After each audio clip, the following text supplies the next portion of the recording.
Salut aux randonneurs, salut aux amoureux de l'Europe. Alors aujourd'hui première vidéo sur un équipement concret et avec une petite voix parce que j'ai un peu la crève mais je pense que ça va le faire. Et quand on pense équipement de randonnée, on pense à un triptyque royal, un triptyque dans lequel il va falloir mettre un peu d'argent pour aller chercher de la qualité, pour aller chercher du gain de poids. Et ce triptyque c'est bien sûr la tente, le sac à dos et le sac de couchage. Et de ces trois pièces, peut-être la plus importante c'est la tente parce que si vous randonnez en itinérance, il faut bien se dire que vous allez passer la moitié de votre temps au bivouac. La moitié de votre temps, vous êtes à l'arrêt, en train de dormir, de manger, de lever ou de dresser votre bivouac. Et donc la tente, c'est un équipement essentiel parce que vous allez passer beaucoup de temps dedans. Et voilà, sur la tente, j'aimerais bien faire deux vidéos différentes. La prochaine, je pense, sera assez qualitative, j'ai pas mal de choses à dire. Ça sera sur le bivouac proprement dit, l'endroit, le moment où il faut dresser votre tente. Et tous les conseils que je peux donner dans le domaine. Et la première vidéo que je vais faire cette semaine, je pense que c'est quand même moins qualitatif parce que ça va être tout simplement sur le choix de la tente. Et dans ce domaine, je pense qu'il n'y a pas il n'y a pas de miracle, il n'y a pas un choix décisif. Il y a plusieurs types de tentes et il n'y en a aucun qui a vraiment emporté ma décision. Et au niveau des marques, c'est pareil, il n'y a pas vraiment une marque qui m'a tapé dans l'œil au point d'être pour moi une incontournable. Donc voilà, je vais simplement vous parler un peu des types de tentes et puis des choix, de l'expérience que j'ai eue, du retour du terrain avec la demi-douzaine de tentes que j'ai utilisées dans la longueur. Comme vous le savez peut-être, on distingue un peu trois types de tentes. Alors la première, c'est le tarp. C'est une simple bâche sous laquelle vous dormez, à même le sol, même si vous pouvez parfois mettre une petite toile sur le sol, en polycré par exemple, pour vous séparer quand même de l'herbe directement ou de la terre. Mais bon, vous serez quand même vraiment au contact de la nature, donc de toutes les bestioles, des moustiques, etc. Et c'est une solution bien sûr ultra légère. Une tarpe Décathlon comme ça fait que 500-600 grammes. Et puis vous pouvez descendre probablement sous les 300 voire moins avec des tarpes ultra light quoi. Donc voilà, l'avantage c'est la légèreté et le défaut c'est qu'il y a une très faible protection contre la nature, les bestioles, l'humidité. La condensation aussi. Et après il y a un type intermédiaire de tente qui est le monoparoi. Donc cette fois vous avez toujours une seule paroi sur votre tête, mais vous en avez aussi sur les côtés et au sol. Donc vous êtes complètement séparé du monde extérieur, des moustiques, des bestioles, de l'humidité intrinsèque qui vient du sol. Mais par contre, vous souffrez toujours de la condensation. Donc, et au niveau du poids, c'est un petit peu une solution intermédiaire. Et puis après, vous avez la tente la plus lourde, qui est la double paroi, la tente un peu classique qu'utilisent les campeurs de base. Et donc la double paroi, cette fois, c'est le poids maximal. Et puis en échange, vous êtes vraiment isolé du monde extérieur, bien plus protégé du vent, vous avez un gain de chaleur supérieur et vous n'avez pas de problème de condensation. Enfin, il y a un type intermédiaire entre la double paroi et la monoparoi qui est une double paroi, mais dont la paroi intérieure est intégralement une moustiquaire. Donc ça protège quand même moins de la condensation, ça offre un petit peu moins de chaleur, mais c'est quand même un peu plus confortable qu'une simple monoparoi. Donc voilà, choisir sa tente, c'est choisir entre ces quatre types de tentes. Mais il y a aussi, je dirais, deux autres critères, qui est de prendre soit une tente qui a des arceaux contenus en elle, ou bien une tente que vous devrez soutenir avec vos propres bâtons. Et un autre choix, c'est de prendre une tente qui correspond au nombre de personnes qui marchent, c'est-à-dire si vous marchez seul, une tente une place, ou bien prendre une tente un peu plus grande. Par exemple, prendre une tente 2 places quand vous marchez seul, pour gagner un peu de confort, mais en portant une tente un peu plus lourde. Donc mon expérience personnelle, j'ai à peu près tout testé. J'ai commencé avec une tente ultralight Décathlon, 2 personnes, en tube. Voilà, c'était une tente qui, bien que ultralight, pesait en fait 2 kg, qui était quand même assez inconfortable quand on dormait dedans, très serré. Qui malgré la double paroi laissait passer un peu l'humidité, et dans le domaine vraiment je conseille pas d'en rester à ce type de tente quoi. Et puis un peu plus tard, quand j'ai commencé à marcher seul, j'ai emprunté la Ferrino d'un copain. Donc cette fois toujours une tente un peu en tube, une place, double paroi également, qui faisait peut-être 1,3 kg, 1,4 kg. Et là aussi j'étais un petit peu sceptique parce que le manque de place me gênait. Et c'est pour ça que quand j'ai vraiment acheté ma propre tente de qualité, je suis passé cette fois à du monoparoi pour gagner en poids, mais par contre j'ai pris une tente de place, d'abord parce que je marchais avec mon frère, mais que j'ai utilisé aussi en solo. Et cette tente monoparoi que j'ai achetée, c'était une tarp tente, donc c'est une marque canadienne. Alors c'était la double Rainbow. Alors le retour que j'en ai, c'est que au niveau du design, c'était une tente super classe. Elle pesait pas très lourde non plus, elle faisait que 1 kg avec les arceaux, donc c'était vraiment pas beaucoup. Et sinon elle était assez spacieuse, elle était assez confortable.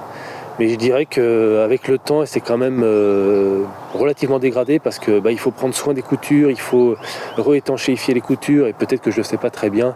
Et elle a commencé à prendre pas mal l'eau par le sol assez rapidement. Et donc je l'ai quand même gardée assez longtemps, mais elle était vraiment pas parfaite.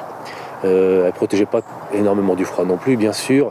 Elle tenait au vent, mais mise dans le bon sens, parce que sinon c'était pas très correct. Il fallait bien faire attention quand on la plantait le soir, s'il allait avoir du vent durant la nuit.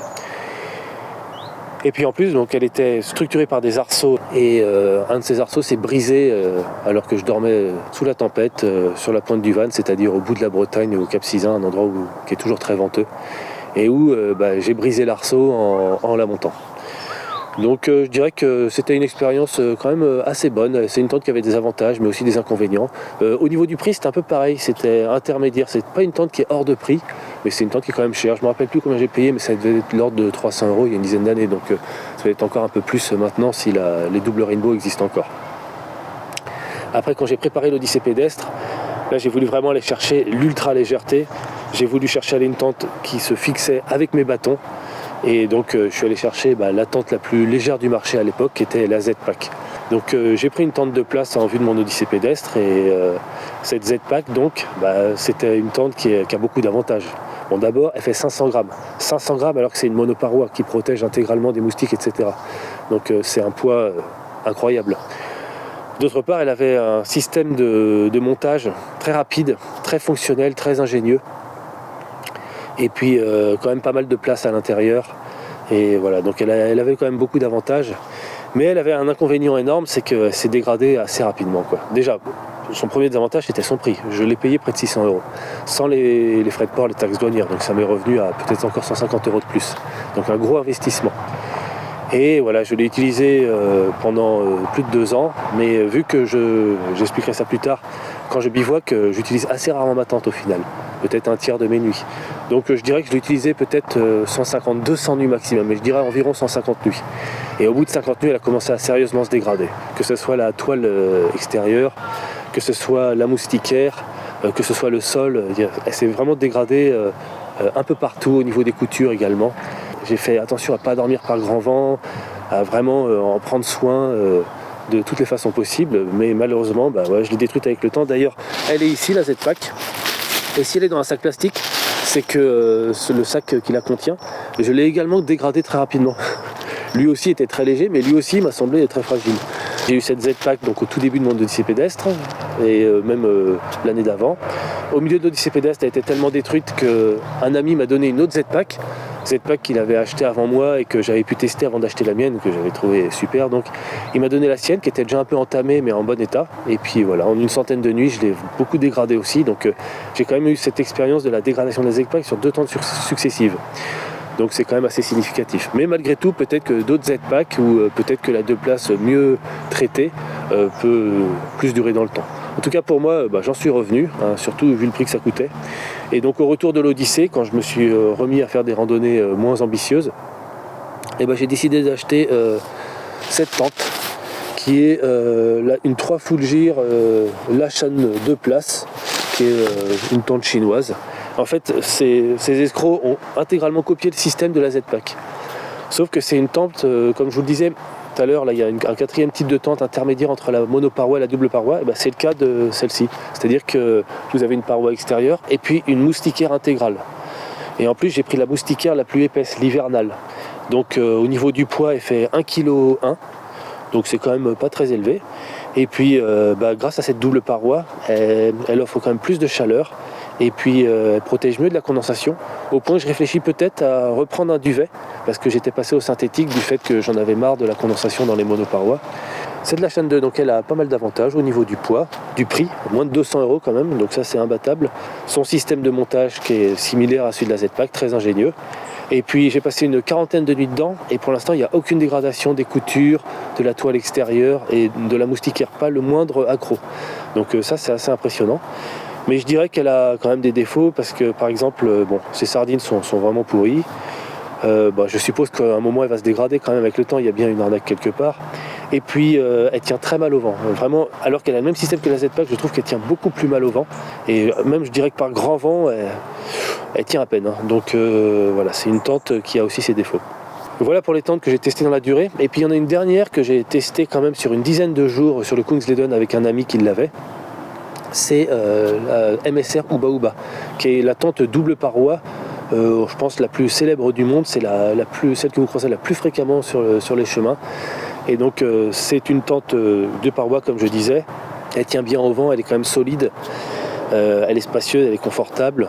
Au niveau du prix, c'est quand même un bon investissement parce que c'est de l'ordre de 400 € je crois, mais c'est pas non plus un prix aussi élevé que celui de la Z-Pack. C'est une tente que j'hésite un peu à acheter, j'avoue, que j'ai hésité à acheter. Finalement, maintenant que j'ai la Lachan qui me convient pas mal, je suis un peu revenu sur mon idée, mais il n'est pas exclu que je me procure la MSR Uba Uba à l'avenir. Mais ce qui m'inquiète un peu, c'est qu'une fois de plus, au niveau de la durabilité, j'ai eu quelques retours négatifs parce que pour l'avoir testé avec mon ami, j'ai trouvé qu'elle était solide, qu'elle était toujours en bon état alors qu'il a déjà utilisé peut-être une 50aine de nuits minimum, voire plus. Mais j'avais randonné durant mon odyssée pédestre sur la HRP dans le Pays Basque avec 2 personnes qui dormaient aussi en Uba Uba. À l'époque déjà, c'est une tente qui m'attirait et je leur avais dit que je comptais bien l'acheter, mais eux qui l'avaient depuis pas mal de temps me disaient qu'elle se dégradait quand même, que c'était pas non plus la solution miracle, qu'ils avaient déjà dû remplacer la toile extérieure. Donc voilà tout ce que j'avais à vous dire sur les tentes que j'ai utilisées. Comme je vous disais, j'ai pas de solution miracle, simplement un retour d'expérience subjective et très partiel puisque j'ai dormi que dans une demi-douzaine de tentes différentes. Et la semaine prochaine, je pense que j'aurai quelque chose de plus qualitatif à vous proposer avec mes conseils sur le bivouac proprement dit, l'endroit, le moment où poser sa tente. Allez, à très bientôt, ciao!